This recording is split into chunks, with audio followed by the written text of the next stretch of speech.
Hi friends, ಎಲ್ಲರಿಗೂ ನಮ್ಮ ಅಡ್ಡಾ ವಾರಿಯರ್ಸ್ ಯೂಟ್ಯೂಬ್ ಚಾನಲ್ ಕಡೆಯಿಂದ ಸ್ವಾಗತ.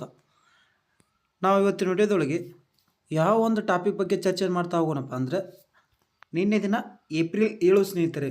ಪ್ರತಿ ವರ್ಷ ಏಪ್ರಿಲ್ 7 ಏನಂತ ಆಚರಣೆ ಮಾಡ್ತಾರಪ್ಪ ಅಂದ್ರೆ ವಿಶ್ವ ಆರೋಗ್ಯ ದಿನ ಅಂತ ಆಚರಣೆ ಮಾಡ್ತಾರೆ. ಅದ್ರ ಬಗ್ಗೆ ಒಂದು ಸ್ವಲ್ಪ ಚರ್ಚೆ ಮಾಡೋಣ. ಅದ್ರ ಜೊತೆಗೆ ಇತ್ತೀಚೆಗೆ ಮೊನ್ನೆ ದಿನ ಗ್ಲೋಬಲ್ ಬರ್ಡನ್ ಡಿಸೀಸ್ ಅನ್ನೋ ಒಂದು ಸಂಸ್ಥೆ ಅಚ್ಚರಿಯ ವರದಿಯನ್ನು ಬಿಡುಗಡೆ ಮಾಡಿದೆ. ಆ ವರದಿ ಯಾವುದಕ್ಕೆ ಸಂಬಂಧಪಟ್ಟಿದೆಯಪ್ಪ ಅಂದರೆ, ಜಗತ್ತಿನಲ್ಲಿ ಪ್ರತಿ ವರ್ಷ ಎಷ್ಟು ಜನ ನಾನಾ ಸಾಂಕ್ರಾಮಿಕ ರೋಗಕ್ಕೆ ತುತ್ತಾಗಿ ಬಲಿಯಾಗ್ತಾರೆ ಅನ್ನೋ ಒಂದು ಅಚ್ಚರಿ ವರದಿಯನ್ನು ಬಿಡುಗಡೆ ಮಾಡಿದೆ ಸ್ನೇಹಿತರೆ. ಅದ್ರ ಬಗ್ಗೆನೂ ಸ್ವಲ್ಪ ಮಾಹಿತಿನ ತಿಳ್ಕೊತಾ ಹೋಗೋಣ. ಅಂದರೆ ಆ ರಿಪೋರ್ಟಲ್ಲಿ ಏನಿದೆ ಅಂತ ಮಾಹಿತಿಯನ್ನು ನೋಡ್ತಾ ಹೋಗೋಣ. ಹಾಗಾದರೆ ಮೊದಲನೇದಾಗಿ ಇಲ್ಲಿ ವಿಶ್ವ ಆರೋಗ್ಯ ದಿನ ಸ್ನೇಹಿತರೆ. ಈ ವಿಶ್ವ ಆರೋಗ್ಯ ದಿನವನ್ನು ಯಾಕೆ ಆಚರಣೆ ಮಾಡ್ತಾರಪ್ಪ ಅಂದ್ರೆ, 1948 ಏಪ್ರಿಲ್ 7 ವಿಶ್ವ ಆರೋಗ್ಯ ಸಂಸ್ಥೆ ಸ್ಥಾಪನೆ ಆಗುತ್ತೆ. ಹಾಗಾದರೆ ಇದು ಯಾವುದಕ್ಕೆ ಸ್ಥಾಪನೆ ಆಗುತ್ತೆ? ಜಗತ್ತಿನಾದ್ಯಂತ ಎಲ್ಲರಿಗೂ ಆರೋಗ್ಯದ ಜಾಗೃತಿಯನ್ನು ಮಾಡಿಸಲು ಇದು ಸ್ಥಾಪನೆ ಮಾಡ್ತಾರೆ ನೋಡಿ ಸ್ನೇಹಿತರೆ. ಅಂದರೆ ಇದು ಸ್ಥಾಪನೆಯಾದ ಸ್ಮರಣಾರ್ಥ ಪ್ರತಿ ವರ್ಷ ಏಪ್ರಿಲ್ 7 ವಿಶ್ವ ಆರೋಗ್ಯ ದಿನ ಅಂತ ಆಚರಣೆ ಮಾಡ್ತಾರೆ ನೋಡ್ರಿ. ಹಾಗಾದರೆ ಯಾವಾಗಿನಿಂದ ಆಚರಣೆ ಮಾಡ್ತಾ ಬಂದ್ರಪ್ಪ ಅಂದ್ರೆ, 1950ರಿಂದಲೂ ಪ್ರತಿ ವರ್ಷ ವಿಶ್ವ ಆರೋಗ್ಯ ದಿನವನ್ನು ಆಚರಣೆ ಮಾಡ್ತಾ ಬರ್ತಿದ್ದಾರೆ. ಇದರ ಉದ್ದೇಶ ಏನಪ್ಪ ಅಂದರೆ, ಜಾಗತಿಕ ಮಟ್ಟದಲ್ಲಿ ಆರೋಗ್ಯದ ಕುರಿತು ಜಾಗೃತಿ ಮೂಡಿಸುವುದು ಇದರ ಪ್ರಮುಖ ಉದ್ದೇಶವಾಗಿರುತ್ತೆ. ಹಾಗಾದರೆ ಈ ವರ್ಷದ ಒಂದು ಥೀಮ್ ಏನಪ್ಪ ಅಂದರೆ, 2025 ಸಾಲಿಂದು ಆರೋಗ್ಯಕರ ಆರಂಭಗಳು ಭರವಸೆಯ ಭವಿಷ್ಯಗಳು, ಇದು ಈ ವರ್ಷದ ಥೀಮ್ ಆಗಿರುತ್ತೆ. ನೆಕ್ಸ್ಟು, ಜಗತ್ತಿನಾದ್ಯಂತ ಅನಾರೋಗ್ಯಕ್ಕೆ 4.1 ಕೋಟಿ ಜನ ಬಲಿಯಾಗಿದ್ದಾರೆ ನೋಡಿ ಸ್ನೇಹಿತರೆ ಈ ವರ್ಷ. ಹಾಗಾದರೆ ಈ ವರದಿಯನ್ನು ಯಾರು ಬಿಡುಗಡೆ ಮಾಡಿದಾರಪ್ಪ ಅಂದರೆ, ಗ್ಲೋಬಲ್ ಬರ್ಡನ್ ಡಿಸೀಸ್ ಅನ್ನೋ ಒಂದು ಸಂಸ್ಥೆ ಬಿಡುಗಡೆ ಮಾಡಿರುತ್ತೆ. ಇದ್ರ ಬಗ್ಗೆ ಒಂದು ಸ್ವಲ್ಪ ಮಾಹಿತಿ ನೋಡ್ತಾ ಹೋಗೋದಾದರೆ, ಜಗತ್ತಿನಾದ್ಯಂತ 821 ಕೋಟಿ ಜನಸಂಖ್ಯೆ ಒಳಗೆ ಶೇಕಡ 4.3 ಮಂದಿಯಷ್ಟೇ ಸಮಗ್ರ ಆರೋಗ್ಯವನ್ನು ಹೊಂದಿದವರಾಗಿದ್ದಾರೆ ನೋಡಿ ಸ್ನೇಹಿತರೆ. ಅಂತ ಅಚ್ಚರಿ ವರದಿಯನ್ನು ಬಿಡುಗಡೆ ಮಾಡಿದೆ. ಹಾಗಾದರೆ ಇನ್ನುಳಿದ ಶೇಕಡ 95.70 ಮಂದಿ ಯಾವುದೇ ಒಂದಲ್ಲ ಒಂದು ಕಾಯಿಲೆಯಿಂದ ಬಳಲುತ್ತಿದ್ದಾರೆ ಅಂತ ಸ್ನೇಹಿತರೆ. ಈ ವರದಿಯನ್ನು ಗ್ಲೋಬಲ್ ಬರ್ಡನ್ ಡಿಸೀಸ್ ಅನ್ನೋ ಒಂದು ಸಂಸ್ಥೆ ಅಧ್ಯಯನ ಮಾಡಿ ವರದಿಯನ್ನು ಬಿಡುಗಡೆ ಮಾಡಿದೆ ನೋಡಿ ಸ್ನೇಹಿತರೆ. ಯಾವುದು? ಗ್ಲೋಬಲ್ ಬರ್ಡನ್ ಡಿಸೀಸ್ ಅನ್ನುವ ಸಂಸ್ಥೆ ವರದಿಯನ್ನು ಬಿಡುಗಡೆ ಮಾಡಿದೆ. ಇದರ ಜೊತೆ ಜಂಟಿಯಾಗಿ ವಿಶ್ವ ಆರೋಗ್ಯ ಸಂಸ್ಥೆ ಕೂಡ ಈ ನಿರ್ಣಯವನ್ನು ಕೈಗೊಂಡಿದೆ ಸ್ನೇಹಿತರೆ. ಹಾಗಾದರೆ ಈ ವಿಶ್ವ ಆರೋಗ್ಯ ಸಂಸ್ಥೆ ಈ ವರ್ಷದ ಥೀಮ್ ಏನು? ಆರೋಗ್ಯಕರ ಆರಂಭಗಳು ಭರವಸೆಯ ಭವಿಷ್ಯಗಳು ಅನ್ನೋದು ಈ ವರ್ಷದ ಥೀಮ್ ಆಗಿರುತ್ತೆ. ನೆಕ್ಸ್ಟು, ನಮ್ಮ ವಿಶ್ವ ಆರೋಗ್ಯ ಸಂಸ್ಥೆಯ ಪ್ರಕಾರ ಪ್ರತಿ ಜೀವಿಯ ದೈಹಿಕ, ಮಾನಸಿಕ, ಸಾಮಾಜಿಕ ಸುಸ್ಥಿತಿ ಸಮತೋಲನ ಸ್ಥಿತಿಯೇ ಆರೋಗ್ಯ ಅಂತ ಹೇಳ್ತದ. ಯಾವುದು? ನಮ್ಮ ವಿಶ್ವ ಆರೋಗ್ಯ ಸಂಸ್ಥೆ. ಒಂದು ವೇಳೆ ಆರೋಗ್ಯವೇ ಮಹಾಭಾಗ್ಯ ಅಂತ ನಮ್ಮ ವಿಶ್ವ ಆರೋಗ್ಯ ಸಂಸ್ಥೆ ಹೇಳುತ್ತೆ. ಏನಂತ ಹೇಳ್ತಾ? ಆರೋಗ್ಯವೇ ಮಹಾಭಾಗ್ಯ. ಕಳೆದುಕೊಂಡ ದುಡ್ಡನ್ನು ಗಳಿಸ್ಬೋದು, ಆದರೆ ಆರೋಗ್ಯವನ್ನಲ್ಲ ಅಂತ ಹೇಳ್ತಾ ನೋಡಿ ಸ್ನೇಹಿತರೆ. ಈ ಜಗತ್ತಿನೊಳಗೆ ನೀವು ಎಷ್ಟೇ ದುಡ್ಡು ಹಾಳು ಮಾಡಿದ್ರು ಪುನಃ ಅದನ್ನು ಗಳಿಸ್ಬೋದು ಸ್ನೇಹಿತರೆ. ಒಮ್ಮೆ ಆರೋಗ್ಯ ಹದಗೆಡ್ತಂದ್ರೆ ಅದನ್ನು ಪುನಃ ಮೊದಲಿನ ಸ್ಥಿತಿಗೆ ತರಬೇಕಂದ್ರೆ ಭಾಳ ಕಷ್ಟಪಡ್ಬೇಕಾಗ್ತದೆ ಇಲ್ಲಿ.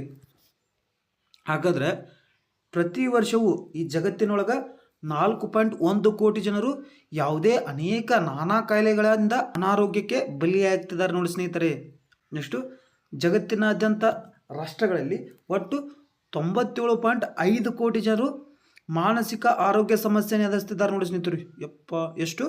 97.5 ಕೋಟಿ ಜನರು ಮಾನಸಿಕ ಆರೋಗ್ಯ ಸಮಸ್ಯೆನ ಎದುರಿಸ್ತಿದ್ದಾರೆ.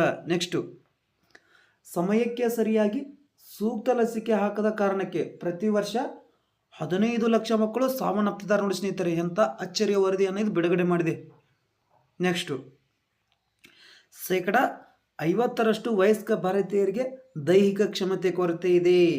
ಯಾವ ರೀತಿಯಪ್ಪ ಅಂದ್ರೆ, ದೇಶದ ಜನರಿಗೆ ಆರೋಗ್ಯ, ಸುರಕ್ಷತೆ, ಭದ್ರತೆಯನ್ನು ಒದಗಿಸುವ ಒಂದು ಸೂಚ್ಯಂಕದೊಳಗೆ ಜಗತ್ತಿನೊಳಗೆ ಯಾವ ರಾಷ್ಟ್ರಗಳು ಮುಂಚೂಣಿಯಲ್ಲಿದ್ದಾವಪ್ಪ ಅಂದ್ರೆ, ಸಿಂಗಾಪುರ್, ಜಪಾನ್, ದಕ್ಷಿಣ ಕೊರಿಯಾ ಈ ರಾಷ್ಟ್ರಗಳು ಮೊದಲು 3 ಸ್ಥಾನಗಳಲ್ಲಿದೆ ನೋಡಿ ಸ್ನೇಹಿತರೆ. ಅಂದರೆ ತಮ್ಮ ದೇಶದ ಪ್ರಜೆಗಳಿಗೆ ಭದ್ರತೆಯನ್ನು ಒದಗಿಸೋದ್ರೊಳಗೆ ಅದು ಎಲ್ಲದರೊಳಗೆ ಆಗಿರ್ಬೋದು.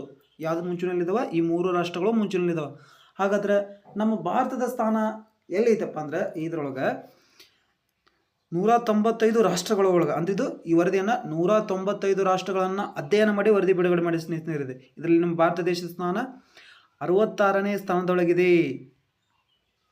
ಹಾಗಾದರೆ ನಮ್ಮ ಭಾರತ ದೇಶ ತನ್ನ ಒಟ್ಟು GDP ಒಳಗೆ ಆರೋಗ್ಯಕ್ಕೆ ಶೇಕಡ ಎಷ್ಟು ಮೊತ್ತವನ್ನು ಖರ್ಚು ಮಾಡುತ್ತಪ್ಪ ಅಂದ್ರೆ ಶೇಕಡ 3.8ರಷ್ಟು ಮೊತ್ತವನ್ನು ಆರೋಗ್ಯಕ್ಕೆ ಖರ್ಚು ಮಾಡುತ್ತೆ ನೋಡಿ ಸ್ನೇಹಿತರೆ. ನೆಕ್ಸ್ಟು ಶೇಕಡ 50ರಷ್ಟು ವಯಸ್ಕ ಭಾರತೀಯರು ಅಂದ್ಬಿಟ್ಟಿದ್ದಾರಂತ ಈ ವರದಿ ಹೇಳುತ್ತೆ. ಯಾವ ರೀತಿಯಪ್ಪ ಅಂದ್ರೆ ಬದಲಾದ ಅನಾರೋಗ್ಯಕರ ಆಹಾರ ಪದ್ಧತಿಯಿಂದಾಗಿರ್ಬೋದು, ದೈನಂದಿನ ಕೆಲಸದ ಒತ್ತಡದ ಪರಿಣಾಮದಿಂದಾಗಿರ್ಬೋದು ಅನ್ಫಿಟ್ ಆಗಿದ್ದಾರೆ ಅಂತ ಹೇಳ್ತಾರೆ. ಹಾಗಾದರೆ ಭಾರತೀಯರು ಶೇಕಡ 49.90 ಮಂದಿ ದೈಹಿಕ ಚಟುವಟಿಕೆ ಕೊರತೆಯಿಂದಾಗಿ ನಾನಾ ಕಾಯಿಲೆಗಳಿಗೆ ತುತ್ತಾಗಿ ಅಪಾಯಕಾರಿ ಸ್ಥಿತಿಯನ್ನು ತಲುಪ್ತಿದ್ದಾರಂತ ಇದು ಹೇಳುತ್ತೆ. ಯಾವುದು ಗ್ಲೋಬಲ್ ಬರ್ಡನ್ ಡಿಸೀಸ್ ಅನ್ನೋ ಸಂಸ್ಥೆ ವರದಿ ಬಿಡುಗಡೆ ಮಾಡುತ್ತೆ. ನಮ್ಮ ಭಾರತದ ಶೇಕಡ 49.90 ಮಂದಿ ದೈಹಿಕ ಚಟುವಟಿಕೆ ಕೊರತೆಯಿಂದ ಅದರ ಜೊತೆಗೆ ನಾನಾ ಕಾಯಿಲೆಗಳಿಂದ ಬಳಲುತ್ತಿದ್ದಾರಂತ ಈ ಸಂಸ್ಥೆ ಒಂದು ಅಪಾಯಕಾರಿ ವರದಿಯನ್ನು ಬಿಡುಗಡೆ ಮಾಡಿದೆ. ನೆಕ್ಸ್ಟು 2000ರಲ್ಲಿ ಶೇಕಡ 22.30ರಷ್ಟು ಭಾರತೀಯರು ದೈಹಿಕ ಚಟುವಟಿಕೆ ಕೊರತೆಯಿಂದ ಬಳಲುತ್ತಿದ್ದ ಸ್ನೇಹಿತರೆ. ಈಗ ಅದು ದುಪ್ಪಟ್ಟಾಗಿದೆ ನೋಡಿ ಸ್ನೇಹಿತರೆ. 2025ಕ್ಕೆ ದುಪ್ಪಟ್ಟಾಗಿದೆ. ಎಷ್ಟಾಗಿತ್ತೆ? 49.90 ಆಗಿದೆ. ನೆಕ್ಸ್ಟು ತಜ್ಞರ ಪ್ರಕಾರ 2030ಕ್ಕೆ ಎಷ್ಟಾಗತ್ತೆ ಅಂತ ಹೇಳ್ತಾರೆ? ಶೇಕಡ 60ಕ್ಕೆ ತಲುಪುತ್ತೆ ಅಂತ ಹೇಳ್ತಾರೆ ನೋಡಿ ಸ್ನೇಹಿತರೆ. ಇನ್ನು 5 ವರ್ಷಕ್ಕೆ ದುಪ್ಪಟ್ಟಾಗುತ್ತೆ. ಎಷ್ಟಾಗತ್ತೆ? 60 ಆಕತ್ತೆ ಅಂತ ಹೇಳ್ತಾರೆ.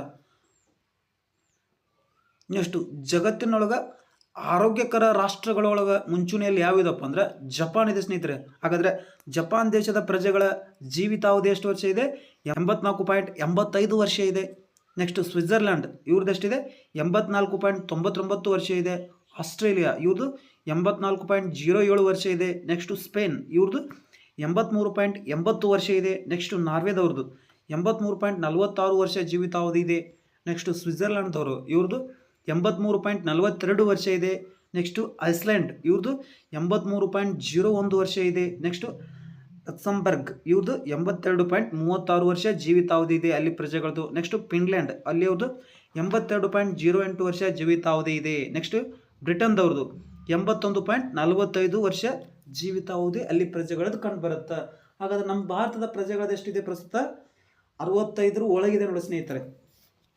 ನೆಕ್ಸ್ಟು ನಮ್ಮ ವಿಶ್ವ ಆರೋಗ್ಯ ಸಂಸ್ಥೆ ಉತ್ತಮ ಆರೋಗ್ಯಕ್ಕೆ 7 ಸೂತ್ರಗಳನ್ನು ಕೂಡ ಬಿಡುಗಡೆ ಮಾಡಿದೆ ಸ್ನೇಹಿತರೆ. ಅವೇನಪ್ಪ ಅಂದ್ರೆ ಪ್ರತಿನಿತ್ಯ ಸಮತೋಲಿತ ಆಹಾರ ಪದ್ಧತಿಯನ್ನು ಅನುಸರಣೆ ಮಾಡ್ಬೇಕಂತ ಹೇಳ್ತಾ ಇದು. ಮೊದಲೇದಾಗಿ ಸಮತೋಲಿತ ಆಹಾರ ಪದ್ಧತಿಯನ್ನು ಅನುಸರಿಸಬೇಕು. ನೆಕ್ಸ್ಟು ವಾರಕ್ಕೆ 150 ನಿಮಿಷಗಳ ನಡಿಗೆ ಮಾಡಬೇಕು. ಅದರ ಜೊತೆಗೆ ವ್ಯಾಯಾಮ ಮಾಡ್ಬೇಕಂತ ಇದು ಹೇಳ್ತದ. ಯಾವುದು? ವಿಶ್ವ ಆರೋಗ್ಯ ಸಂಸ್ಥೆ. ಪ್ರತಿದಿನ 7 ರಿಂದ 8 ಗಂಟೆ ನಿದ್ದೆಯನ್ನು ಮಾಡ್ಬೇಕಂತ ಹೇಳ್ತಾ ನೋಡಿ ಸ್ನೇಹಿತರೆ. ಈಗಿನ ಇದ್ರೊಳಗೆ ಎಲ್ಲ ಪ್ರಜೆಗಳಾಗಿರ್ಬೋದು ಜಾಲತಾಣದೊಳಗೆ ಬಿದ್ದುಬಿಟ್ರೆ, ಸಾಮಾಜಿಕ ಜಾಲತಾಣದೊಳಗೆ ಮುಳುಗಿಬಿಟ್ಟಿದ್ದಾರೆ. ನಿದ್ದೆ ಅನ್ನೋದು ಹೋಗ್ಬಿಟ್ಟದ. ನೆಕ್ಸ್ಟು ಧೂಮಪಾನ ಮದ್ಯಪಾನದಿಂದ ದೂರ ಇರ್ಬೇಕಂತ ಹೇಳ್ತದ. ನೆಕ್ಸ್ಟು ಮಾನಸಿಕ ಆರೋಗ್ಯ ಕ್ಷಮತೆಯನ್ನು ಕಡಿಮೆ ಮಾಡ್ಕೋಬೇಕಂತ ಹೇಳ್ತದ. ನೆಕ್ಸ್ಟು ವೈಯಕ್ತಿಕ ಸ್ವಚ್ಛತೆಯನ್ನು ಕಾಪಾಡಿಕೊಳ್ಬೇಕಂತ ಇದು ಹೇಳುತ್ತೆ. ಮತ್ತು ಕೊನೆಯದಾಗಿ ಸಾಕಷ್ಟು ನೀರನ್ನು ಸೇವನೆ ಮಾಡ್ಬೇಕಂತ ಹೇಳ್ತೆ ನೋಡಿ ಸ್ನೇಹಿತರೆ. ಇದು 7 ಸೂತ್ರಗಳನ್ನು ನಮ್ಮ ವಿಶ್ವ ಆರೋಗ್ಯ ಸಂಸ್ಥೆ ಹೇಳುತ್ತೆ. ಅದಕ್ಕೆ ಉತ್ತಮ ಆರೋಗ್ಯಕ್ಕೆ. Thank you friends. ಈ ಮಾಹಿತಿ ನಿಮಗೆ ಇಷ್ಟವಾಗಿದ್ದರೆ ನಮ್ಮ ಚಾನಲ್ ಆದ ಅಡ್ಡಾ ವಾರಿಯರ್ಸ್ ಯೂಟ್ಯೂಬ್ ಚಾನಲ್ಗೆ ಲೈಕ್ ಮಾಡಿ, ಶೇರ್ ಮಾಡಿ, ಸಪೋರ್ಟ್ ಮಾಡಿ. ಕೆಳಗಡೆ ಕಮೆಂಟ್ ಬಾಕ್ಸ್ ಒಳಗೆ ನಿಮ್ಮ ಅನಿಸಿಕೆ ತಿಳಿಸಿ. Once again thank you.